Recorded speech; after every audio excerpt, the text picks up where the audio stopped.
In this 10-minute video, I'm gonna share with you how Graza Olive Oil went from scrappy startup to a projected revenue of $144 million and how they are now the 5th largest olive oil brand in the United States. I'm also gonna share with you the 3 obsessions that I find every 8-figure brand owner has. Not only that, but the 2 Ps that are a secret unlock that you're gonna want. So stay tuned, and at the end of this, I'm gonna give you a gift that you can use to go ahead and build or grow, hopefully grow your brand to the next level. All right, so tune in. In case you don't know who I am, my name is Justice. I've been a brands coach, community manager for a very, very long time.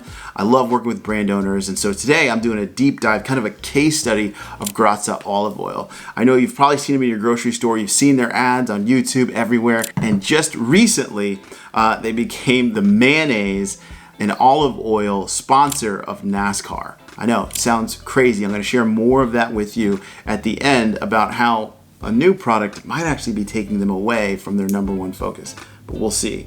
Okay, so I believe every great brand has 3 obsessions. It's the customer obsession, it's the product obsession, and it is the business obsession. If you have all 3, there's a good chance you're gonna grow, and you're gonna grow really, really fast. But you only have 2 or you only have 1, you're gonna face a lot of problems, and I've seen it firsthand. So what does that mean for Graza Oil? Well, the first obsession is the customer obsession. They are obsessed with their customer. Now, what does that look like for them? I believe the brands that are the most intentional, especially early on with who their customer is and serving their customer radically, do the best over the long term because they spent so much time thinking about their customer. So who is Graza Olive Oil's customer? Who is the person that they're looking for? Most people would say, oh, anyone that needs olive oil. That's not it. Eventually, they're gonna get to everybody because they're in your grocery store, so people are buying it that wouldn't normally buy it. But who is their ideal customer? Who is what many people say their avatar, okay? It is the home chef. Now you might be thinking, well, I cook at home. No. We're talking about the person that knows exactly what meals they're cooking, that knows that cannot wait to do it. They're not gonna be a Michelin star restaurant or a culinary chef at a restaurant, but when it comes to cooking, they love to cook, they know what they're doing at home, and they love making meals. That person is unrepresented when they go to the grocery store to buy olive oil.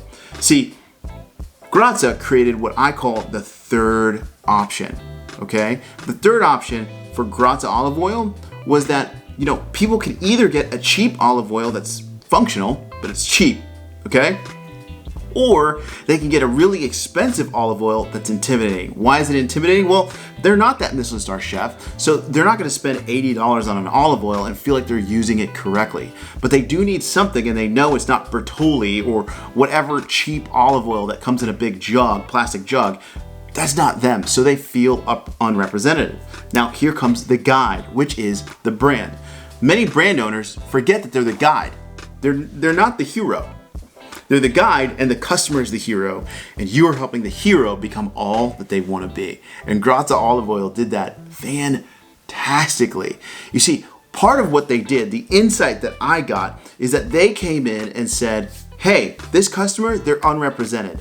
We are gatekeeping great olive oil from them, so we want to democratize olive oil. Give it to the masses, especially our core customer. And that's what they did. They're not just a fun bottle that looks fun with a cartoon type font. That stuff is all good and well, but if the product isn't great, then guess what? Nobody's gonna want it over time, which brings us to the second obsession. That is the product obsession. Now listen to this. You might not know this fact, but did you know that about 75% of the olive oil that's out there, 75%, is either cut with a different oil like soybean oil or blended? It's not straight olive oil. In fact, they even will dye it so it comes out looking green. So you've got dyes, you've got soybean oil mixed in, you don't have true olive oil, and you don't know where your olive oil is coming from. That, for the brand, needs to be something that they're obsessed with. You want to be obsessed with giving them what you feel like the customer deserves. That's why #1, customer obsession is huge. #2, product obsession is massive. They did the hard things that all the other brands wanted to skip out on for margin. okay? So they said, hey, look, we want to go ahead and get our olive oil from one place and we're going to put it on here. We're not going to blend it. It's single source origin olive oil. And not only that, we're not going to blend it and we're not going to add any dyes. No funny business. They have a tagline, seriously serious, all right? Even though everything looks fun, this is a fun looking brand. I mean, they've got a faucet coming out of an olive oil, okay? But they're absolutely serious about their product. Now, we look at, oh, they're selling and they're doing all this stuff, and we look at the brand and we look at design and we think design is brand. No, design facilitates brand and represents brand because the brand understands who they serve and what they're serving them with, okay? So as we look at this, we go, oh my gosh, what is going on here? This product looks amazing, but what's even better is that it is amazing. Remember, be obsessed with your product. So that's the second obsession, and Graza Olive Oil did that incredibly well. But they might be stepping into a landmine. If you haven't noticed, they are launching a mayonnaise. Now, if you're looking at their core customer, does their core customer care as much about mayonnaise as they do about olive oil? Is mayonnaise one of those things that is so poorly made that it actually will get in the way of them saying, we're here fighting for you? I don't know. Maybe their marketing can carry them all the way through, and we will see. So, the last obsession, okay? This is the last obsession, which is the business obsession. So what if I told you, as a business, they started with nothing, all right? They started with nothing, okay? Nothing. When I say nothing, what do I mean by that? They went and got $50,000 as their primary investment, but the zero comes from no ad spend. Do you know how crazy that is? How do you get the word out to the masses with zero ad spend? That's nothing, okay? So that $50,000 investment, they take a certain amount of that and they send all of this olive oil, they send out 300 of these bottles to influencers with handwritten note cards. You see, that's business obsession. That's being scrappy. That's guerrilla marketing. I'm gonna get in front of the people. I'm gonna get their attention in a way that makes financial sense. Because $50,000, as much as you think that's a lot of money, for a brand that's going and getting specialty olive oil in specialty bottles, it ain't cheap, okay? So they went ahead and sent out these packages that got these influencers' attention and said, whoa, we're gonna start producing content. And you know what the result of that was? They sold out of all of their olive oil in the first week. Business obsession. And they have only carried that out through and through and through.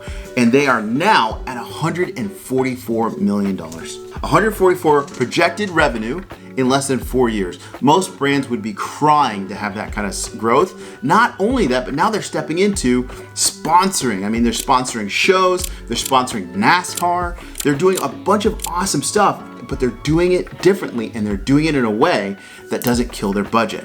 We hope. Now, I talked about the 2 P's, okay?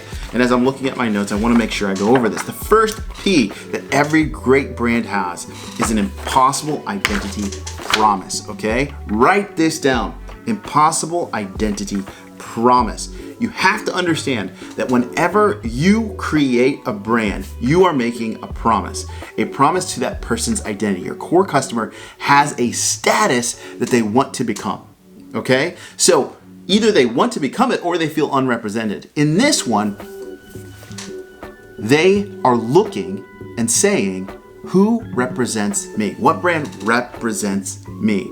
That is the impossible identity promise. They feel like it's impossible that there would be a brand that represents the home chef until Graza Olive Oil shows up. So for you, what is your promise? What is the status? Who does your customer want to become? And why do they feel unrepresented? Or how can you make them feel even more like themselves? Okay? Now, what is the second P?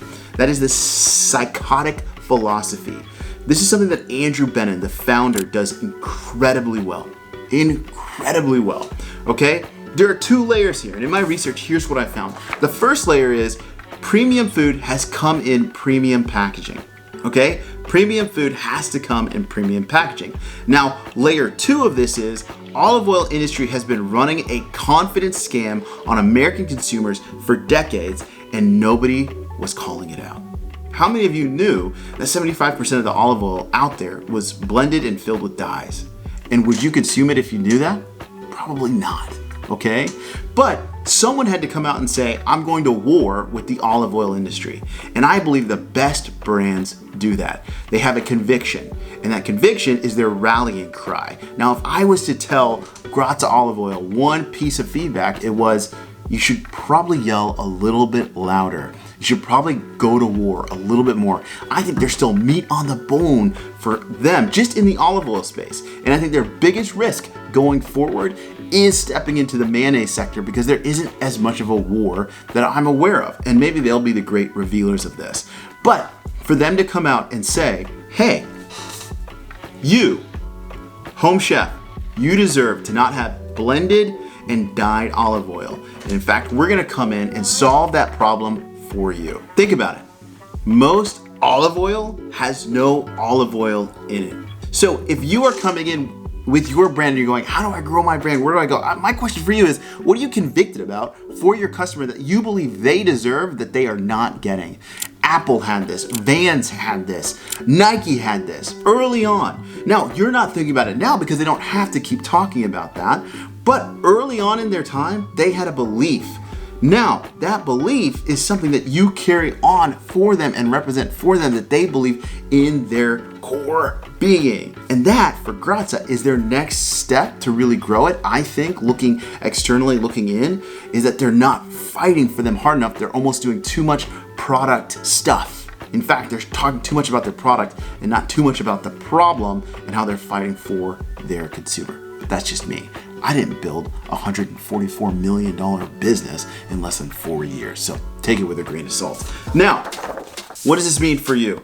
If you're saying, hey, Justice, I like everything that you shared. I love it. I don't know how to carry this out in my own business. I don't know how to grow my thing from 7 figures to 8 figures. If that's you, you're a 7-figure brand and you're going, how do I apply this? I know I have it, but I don't know how to function it.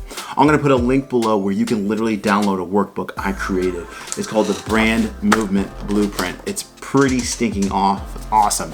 I took from all my years of coaching brand owners in communities, one-on-one, and I put it into one document, all right? One workbook that I am giving to you. That's what I'm passionate about. That is what I'm convicted about, is that most brand owners don't even know what it takes to get to the 8-figure brand. And so I want to give that to you because I think every brand deserves to serve their core customer and do really, really well. So I hope this has been helpful for you. I hope it's been great. I might have gone a little over 10 minutes, but let's go out, let's create a movement. 6-figure business, 7-figure business, 8-figure movement.